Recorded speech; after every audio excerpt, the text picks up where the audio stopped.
Bonjour à toutes et à tous, voici l'analyse du SP500 et de l'euro-dollar pour le jeudi 11 septembre. Le SP500 reste toujours entre d'étroites limites, c'est-à-dire entre 1980 et 1985 en support et 2010-2015 en résistance.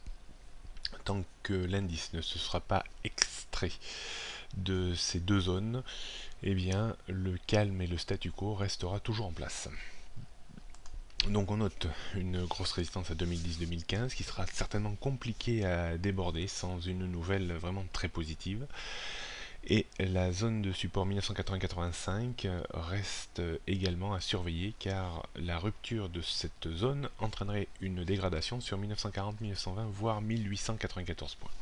Pour le moment, on peut considérer toujours que la tendance reste haussière au-dessus de 1980-85 points, plutôt en clôture jour, voire sur quelques périodes de 4 heures.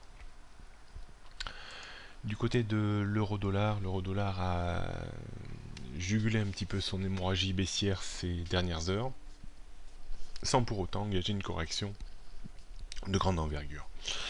La première résistance a bloqué la reprise de l'indice vers 1,2950.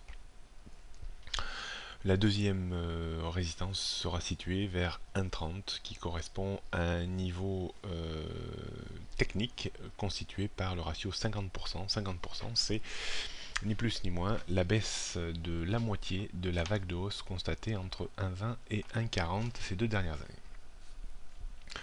Il faudrait une rupture du point bas récent à 1,2859 pour voir la parité entamer une nouvelle chute de quelques dizaines de pips pour se retrouver sur la zone de support de très long terme entre 1,2750 et 1,28. Zone qui devrait certainement juguler la baisse de l'euro-dollar et entamer, créer une correction logique en direction de 1,30 voire 1,31. Donc 1,2950 première résistance, 1,30, 1,31, 1,32, 1,3250, support 1,2859, 1,28 et 1,2750. La tendance reste très baissière en dessous de 1,32, on a abaissé ce niveau de 50 pips par rapport à hier. Donc d'un point de vue stratégique, on tentera plus des achats en cas de nouveau pic baissier dans la zone 1,2750 à 28 pour essayer de tenir un petit peu la position et viser une correction technique vers 1,30, 1,31. On pourra se mettre vendeur à découvert en cas de reprise plutôt à proximité des 1,31. Voilà, bonne fin de journée à toutes et à tous et à demain vendredi.